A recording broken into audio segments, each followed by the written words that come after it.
Olá, pessoal! Eu sou Iraci Campos e estou aqui com você para reconstruirmos juntos a sua emoção.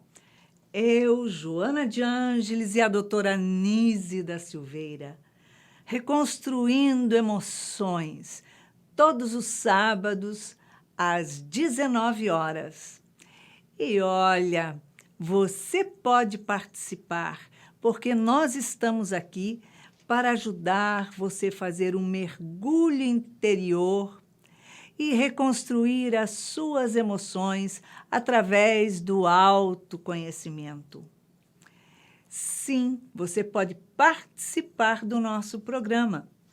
Escreva contando a sua história para o WhatsApp, que nós daremos o número, e nos conte qual é a dor, qual é a aflição, qual é a sua angústia, qual é a emoção que está te fazendo sofrer. Então, escreva-nos contando a sua história para 21 96 757 3999. Repetindo, 21 96 757 3999. E quem sabe na próxima semana será a sua história que estará sendo contada aqui. Então, nos escreva e juntos reconstruiremos as suas emoções.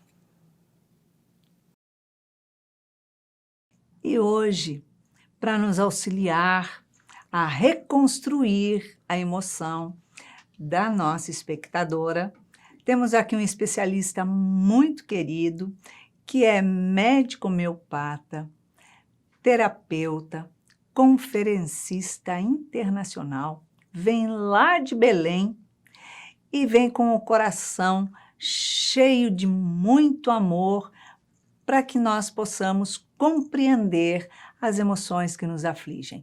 É o nosso querido Alberto Almeida. Seja bem-vindo ao programa Reconstruindo Emoções. A minha alegria é imensa de poder compartilhar emoções nobres em torno de temas palpitantes que a vida nos convida a refletir. Obrigada, Alberto. A história que temos para contar hoje é a respeito da Maria Ângela. Ela tem 46 anos, ela mora no Rio Grande do Sul e vive ela, o marido e uma filha. Sempre foi muito apegada a essa filha, diz ter uma vida tranquila, uma vida calma, uma vida maravilhosa. Porém, essa filha cresceu e fez a opção de fazer a faculdade nos Estados Unidos.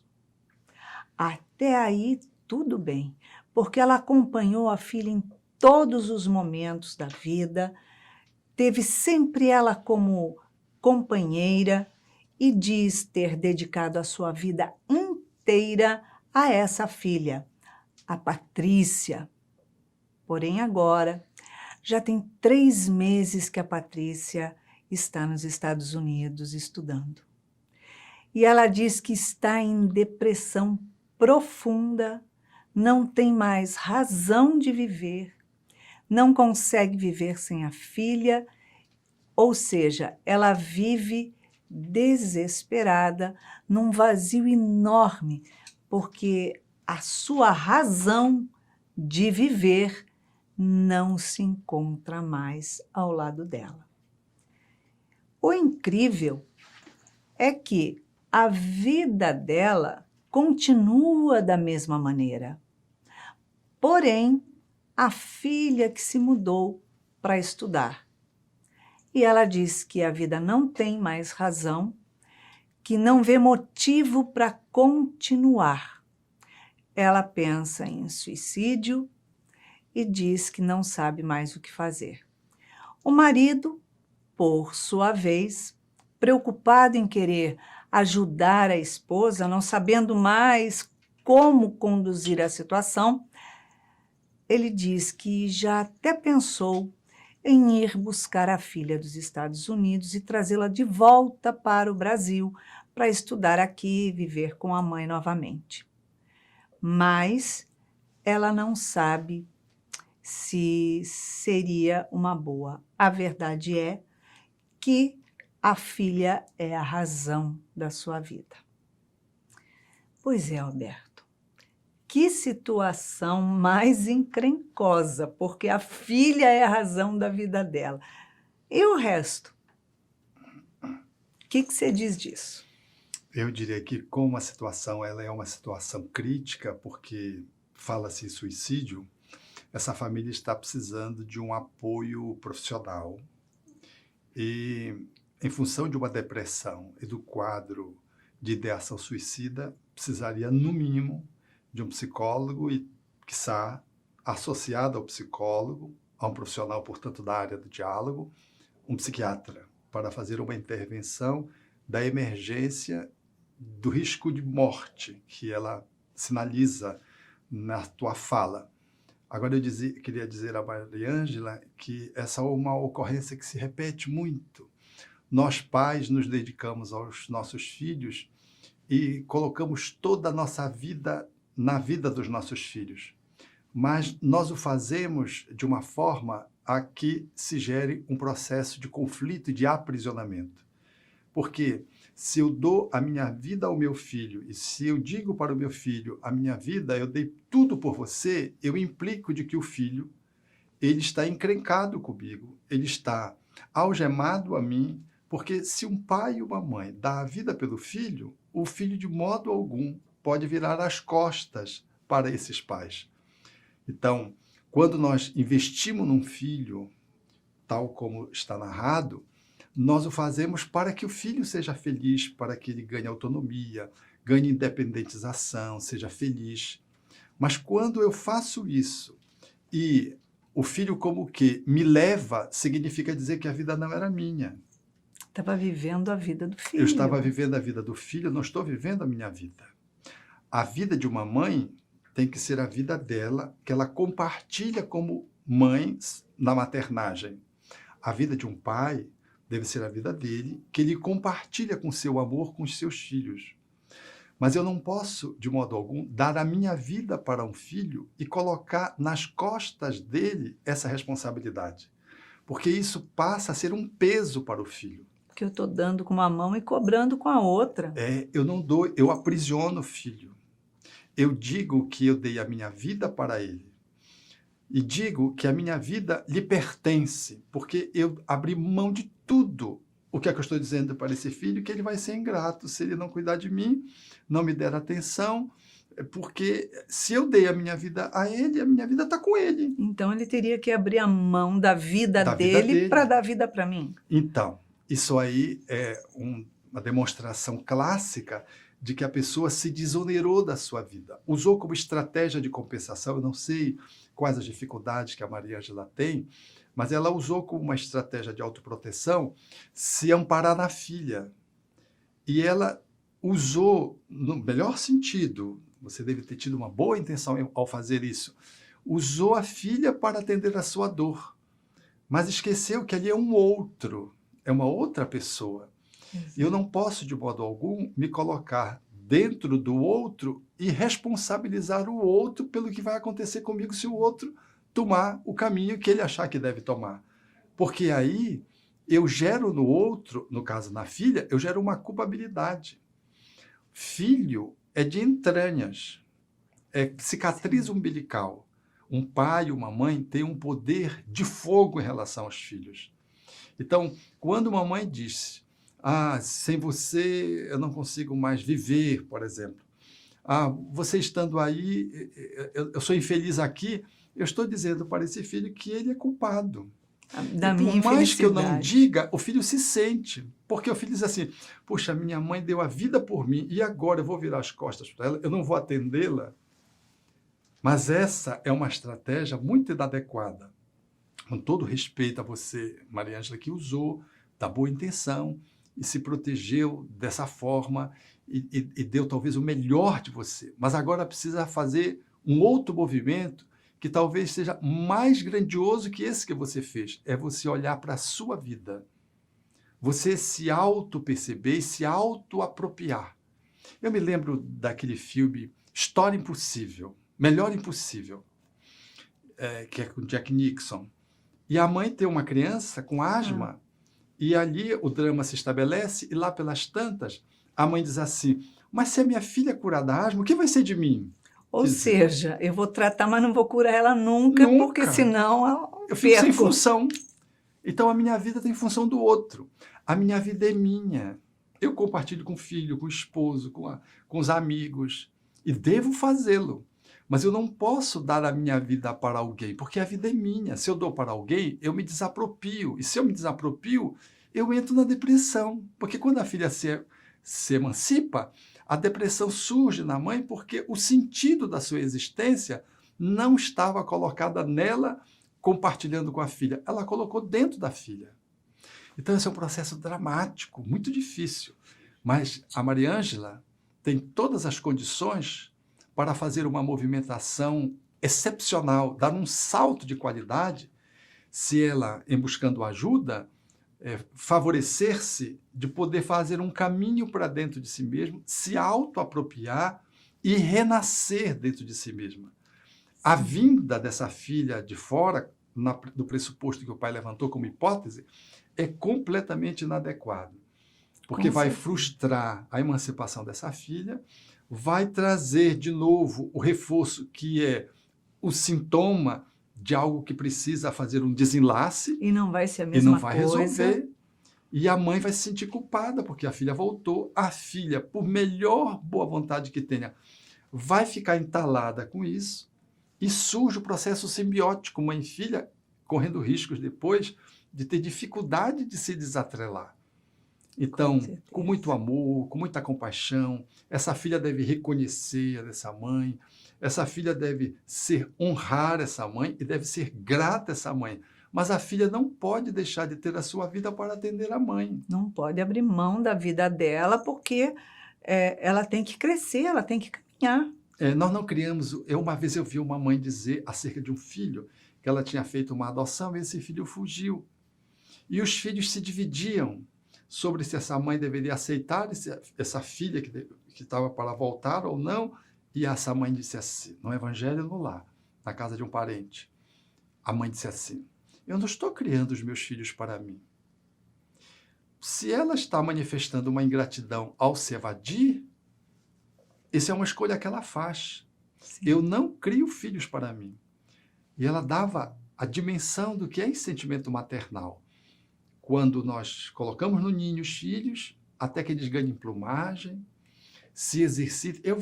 Eu moro num prédio e fico em cima de árvores frondosas, chamadas samalmeiras. E em cima das samalmeiras, as garças fazem ninhos. E eu acompanho o nascimento das pequenas garças, o crescimento, e é demorado, inclusive, e elas grandes já batem as asas, voam de um galho para o outro, até que elas se emancipam. Enquanto elas não se emancipam, o pai e a mãe vêm e atendem normalmente um ou dois, e dá os alimentos na boca por regurgitação e dá. Quando eles estão juntos, você não sabe quem é o pai ou quem é a mãe, porque estão tudo grande. Mas você olha... ainda não se libertou. Não se libertou. E, de repente, quando você vê, aí pronto. As aves se evadem, né? Então, assim são os pais. Eles não criam os filhos para si. Eles criam os filhos para que os filhos possam voar. Khalil Gibran diz uma frase muito bonita. Ele diz assim, que nós somos o arco e os nossos filhos são as flechas. E o arqueiro é o divino, naturalmente. Sim. E de que, como arco, a gente tem que ter muita flexibilidade para jogar as setas bem longe. E de que o valor do arco está na estabilidade que ele tem e no seu encurvamento, na mão do arqueiro. Mas nós queremos ser o arqueiro, queremos segurar a flecha, como pai. Né? Aí não dá. Agora, no caso, essa mãe diz ter uma vida até então maravilhosa, tudo certinho. Em realidade, a vida dela não poderia ser maravilhosa e tudo certinho, porque somente a filha é que saiu para estudar, ou seja, saiu buscando a realização dela. Então, essa mãe se sente em depressão e diz que o mundo aqui acabou. Por outro lado, ela deveria se sentir feliz de ver que ela deu uma educação, acompanhou, estruturou e conseguiu fazer a filha desenvolver independência e sair para o mundo, buscando a sua realização. Agora, se tudo era maravilhoso e somente a filha que não morreu, a filha se afastou para ser feliz através das suas realizações também, o que é que era maravilhoso? Será que ela não está utilizando de alguma forma, desde o começo, essa filha como uma fuga do próprio contexto de vida dela? Aí precisaria de uma análise mais detalhada e de, naturalmente, outros elementos para que pudéssemos fazer uma avaliação mais profunda. Mas, em tese, nós costumamos avaliar essas circunstâncias como os ciclos vitais. Fecha-se um ciclo vital quando um filho se emancipa do lar. E quando ele se emancipa do lar, o casal entra num novo ciclo. Eles são casal e, como pais, não têm os filhos mais sob a sua guarda. Então sobra tempo, sobra às vezes dinheiro, sobra ausência de problemas de ocupação com os filhos. Então, é um novo movimento. E, às vezes, a gente não está aguardando, esperando viver esse ciclo. A gente quer viver o ciclo só da maternidade. Às vezes, deslocando um pouco para a maternidade. Porque um sistema familiar, no caso citado, ele tem o subsistema conjugal, esposa e esposa, Sim. e tem o sistema parental, pais e filhos. Quando a filha se vai, ela não deixou de ser filha, mas saiu do sistema. Quando saiu do sistema, ficou o relacionamento da família reduzido a um sistema só, o conjugal. Então, é de bom tom avaliar como é que está a conjugalidade.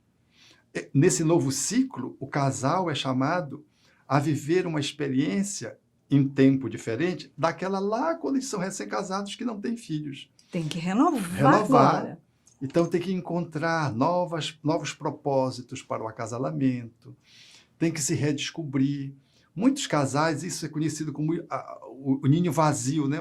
Os pais, os seus filhos se vão e eles não sabem o que fazem com o ninho. Na verdade, isso é uma nova possibilidade dos pais se reinventarem, porque logo mais serão avós. É um outro papel que ele vai desenvolver.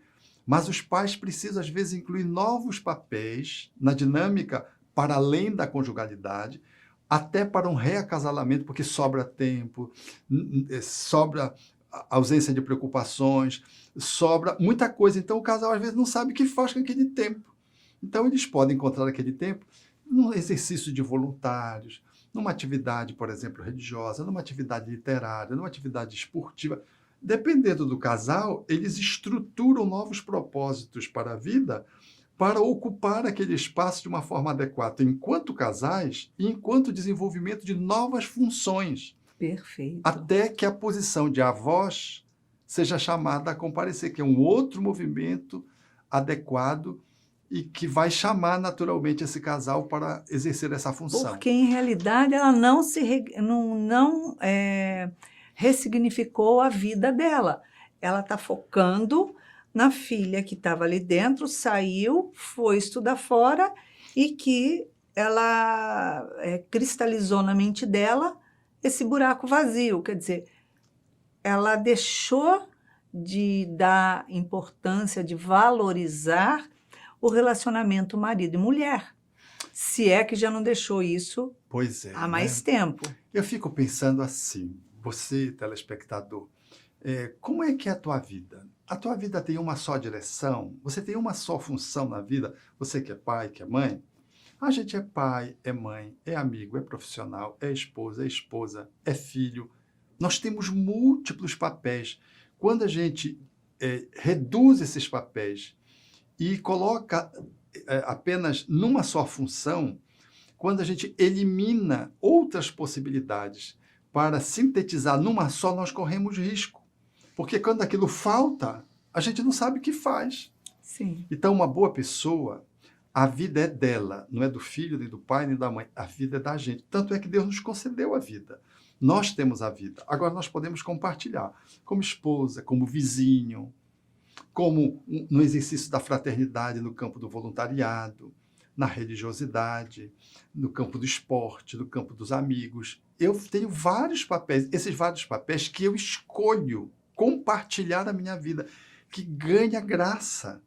Um dos problemas que a gente observa, que gera muito processo depressivo, é quando, por exemplo, eu tenho esses 5 papéis, eu entro em crise em 4 papéis, 4 funções da minha vida, e eu fico reduzido a uma só. Então eu entro no processo de colapso. Se eu tiver um problema numa área, depois desaparecer, vir para outra, depois vir para outra, aí aqui volta para o normal, é tudo de bom. Mas quando eu entro em colapso, quando muitos papéis entram em conflito, a minha vida entra quase sempre num quadro difícil e muitas vezes a depressão pode emergir, o desespero. Mas quando eu reduzo os meus papéis para ter uma só função, por escolha, eu estou colocando a minha vida em risco.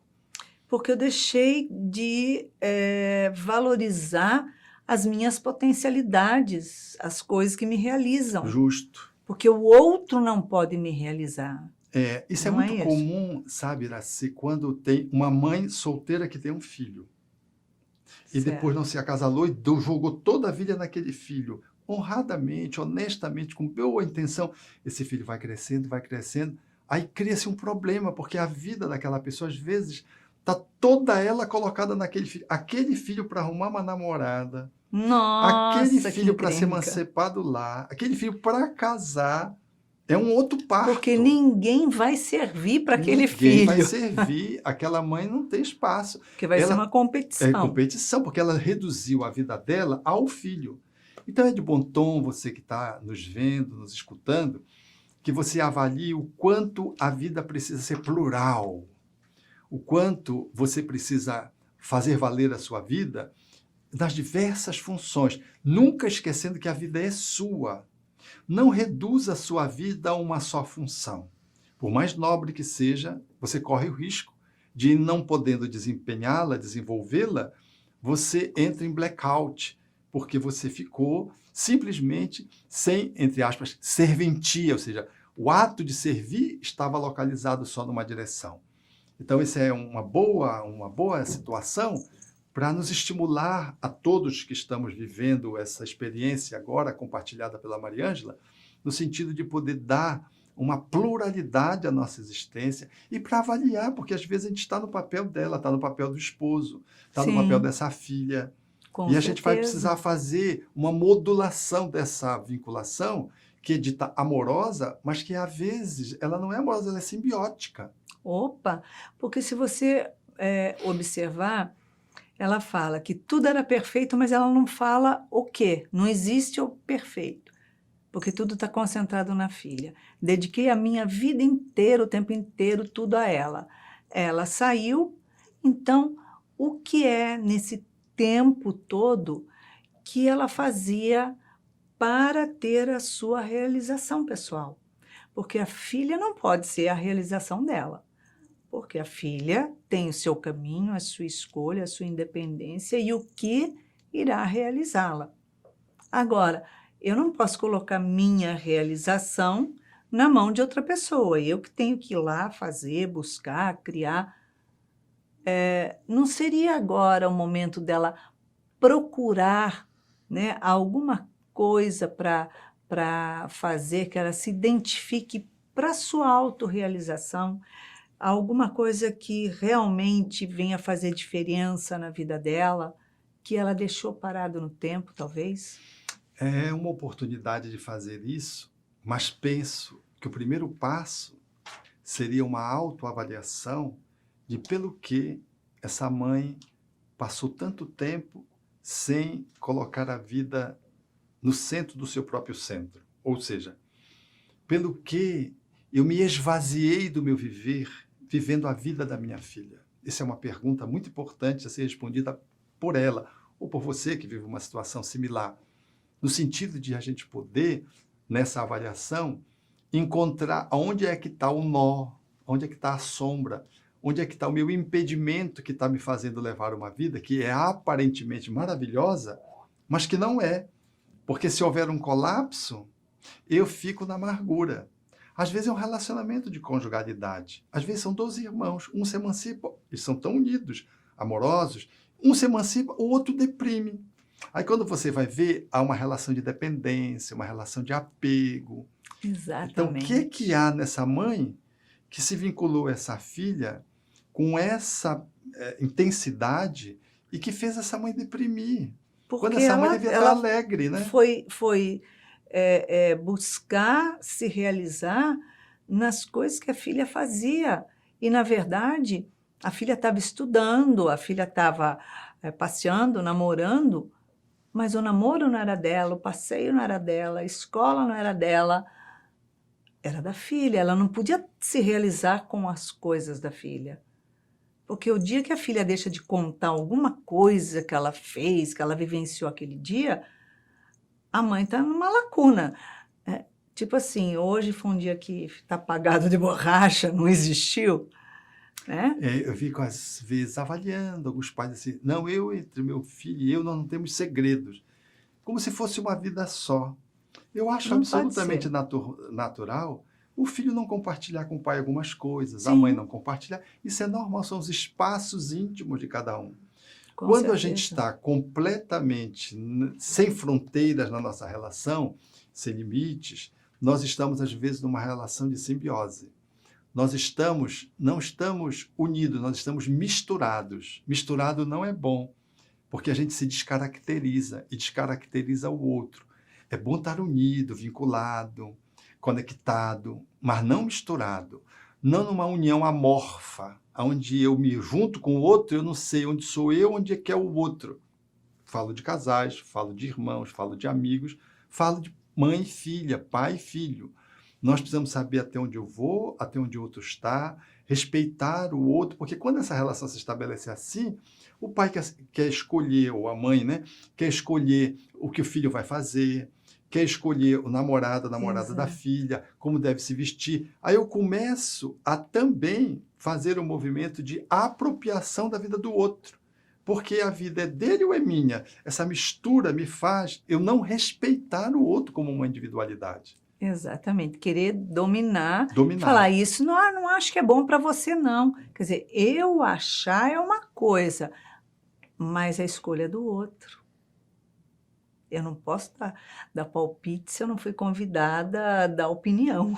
Não é isso? E se dá convidado a dar opinião, a gente dá opinião, faça as nossas considerações, mas não impõe, Exatamente. não roga praga, não inviabiliza, porque às vezes a gente, na nossa relação com o outro, é de tal modo opressiva que o outro não consegue ser ele. Ele faz a escolha pela mãe e pior, depois ele vai dizer, não, eu fiz isso porque você considerou, que você me impôs, ou você me inclinou, você me empurrou para isso.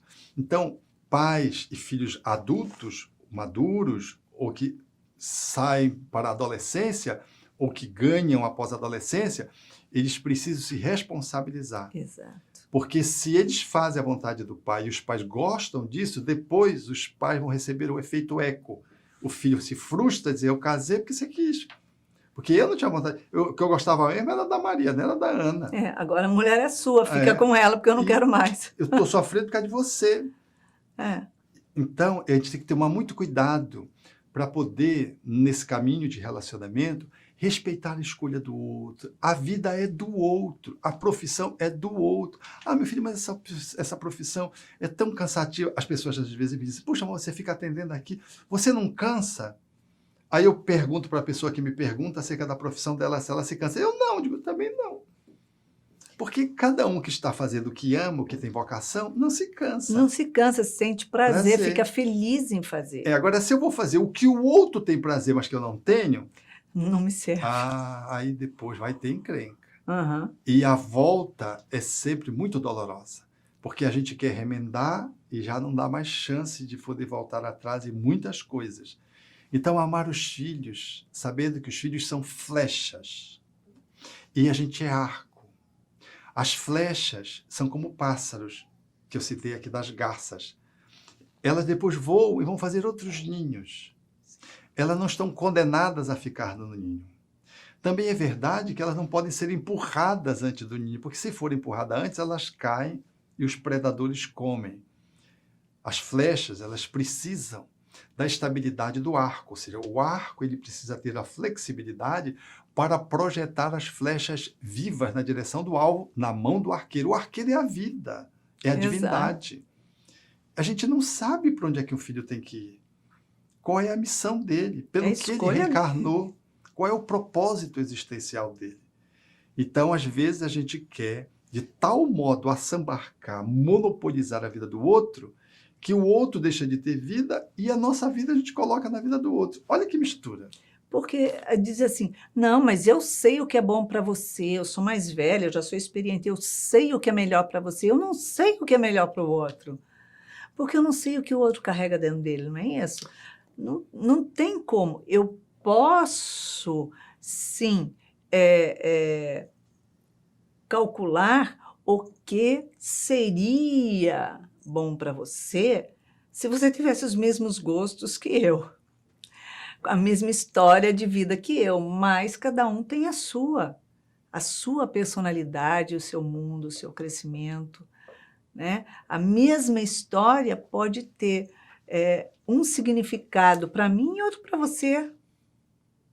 Como é que eu vou falar? Eu sei exatamente o que você sente. Não sei. Imagine um filho que tem tendência para a biologia e fazer mergulho marinho e os pais querem jogar ele como astronauta. Está perdido. Ele Então- nunca vai se realizar. Então, a gente tem que ter respeito. Deus sabe o que cada um veio fazer na Terra. Exato. E cada um traz dentro de si o seu programa existencial. A gente tem que fazer tudo para ajudar sem atrapalhar. Exatamente. Auxiliar sem gerar dependências e condicionamentos perniciosos. Fazer o aconselhamento, a troca de ideias, mas sempre deixando o filho entender e se responsabilizar pelas suas escolhas.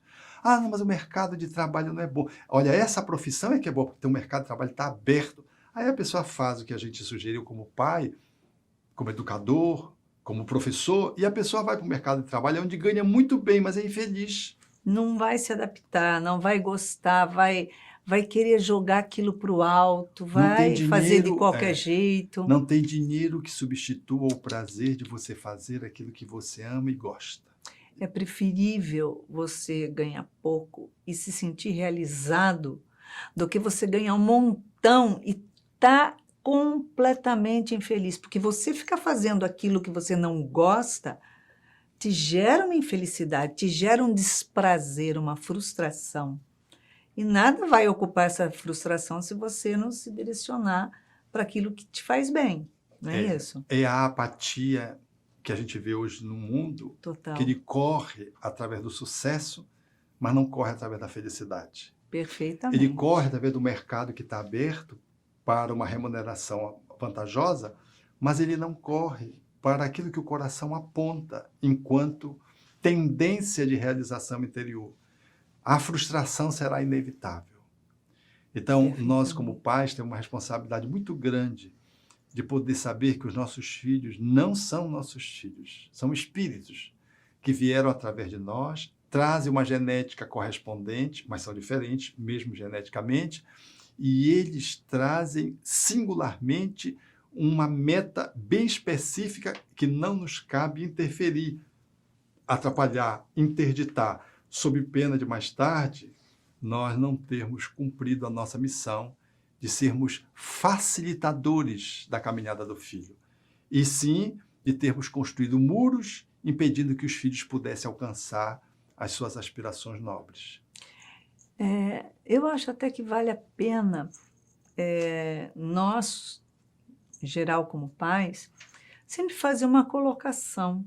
Quando a gente vai querer impor, direcionar, induzir o filho a um caminho, uma profissão, a uma escolha que a gente sabe que aquilo é fundamental na vida dele, é se colocar no lugar da seguinte forma: se os meus pais me colocassem para fazer a escolha naquela hora, por exemplo, de fazer a função que eles fazem e me induzissem e exigissem que eu fosse seguir aquilo, eu iria me realizar. Olha para trás, olha para a profissão dos seus pais, se é aquilo mesmo que é o sonho da sua vida. Se não é, então você também não pode fazer a mesma coisa. Eu queria dizer por último, Iraci, a nossa Mariângela, de que suicídio é a única coisa que não resolve nada, nem a vida dela, nem a do esposo, nem a da filha, e complica tudo, porque o suicídio é uma experiência, na minha experiência profissional trabalhando com regressão de memória, a mais frustrante possível, porque gera uma decepção, porque a pessoa não morre, e depois gera uma culpa, porque a pessoa quer voltar atrás e não consegue. Então, como há essa possibilidade como ideação que surgiu na mente da Mariângela, eu quero te dizer de que você tome muito cuidado quando sai do pensamento, do desejo, surge a possibilidade de um planejamento. Aqui já é sinal grave que precisa de ajuda antes de chegar nesse ponto. Imagine quando chegar nesse ponto. E o suicídio sempre é a tentativa de matar a dor que você está sentindo, mas você mata o corpo, não mata a dor. E a dor, ao invés de se extinguir, ela não só vai com você e imagine essa filha, imaginando que a mãe se suicidou por conta dela. É irreparável a sequela no filho que experimente uma mãe que se suicidou por causa dele. A culpa é infinita. Então, viva a vida, aceite o desafio e vá na sua direção, caminhando para o seu autoencontro. A vida vai se renovar, você vai mudar e novos horizontes vão surgir. Alberto, em uma palavra, qual emoção que ela precisa reconstruir? Gratidão pela vida. Maravilha. Então, é isso. Gratidão. Pense no que você pode fazer. Quantas coisas você pode fazer, porque você pode ser uma multiplicadora desse amor que você deu à sua filha, em benefício a muitos que buscam uma mão estendida para encontrar um caminho para a autorrealização. Pense nisso. Então, é isso que nós temos. Mais um minutinho ainda com você na reconstrução da sua emoção. Então, pessoal, depois desse bate-papo com Alberto Almeida, que veio juntinho conosco ajudar a Mariângela a reconstruir a sua emoção, nós vamos ver o que é que a doutora Nise da Silveira tem a dizer sobre esse assunto. Vamos lá? Doutora Nise da Silveira diz assim: em realidade, o dependente emocional sente-se incapaz de exercer certas posições em função da sua insegurança. Com grande apego, estreita os laços pela manipulação de situações para que o outro esteja junto dele e sob o seu controle. Assim, encarcera-o. Então, ela nos mostra os inúmeros meios que temos quando desenvolvemos verdadeiras dependências emocionais com filhos, pais, mães, irmãos, pessoas que nos acompanham na vida. Principalmente que a necessidade de querer ter o controle sobre essas pessoas, devido à insegurança que sentimos, buscamos manipular as situações. Buscamos fazer certo jogo emocional para fazer com que o outro venha fazer exatamente aquilo que desejamos para permanecer sob o nosso controle. Pois é, as nossas emoções são realmente dolorosas quando as desconhecemos. Então, nada melhor que o autoconhecimento para nos tornarmos libertos. É isso aí. Então, convido você a participar do nosso programa Reconstruindo Emoções, todos sábados às 19 horas, aqui na TV Mundo Maior, canal aberto de televisão. E você pode participar do nosso programa sim. Você pode escrever a sua história para o número do WhatsApp 21 96757 3999 e contar a sua história. Qual é a sua aflição, a sua preocupação, a sua dor? E estaremos juntos reconstruindo as suas emoções. E para uma semana maravilhosa, beijinho cor-de-rosa.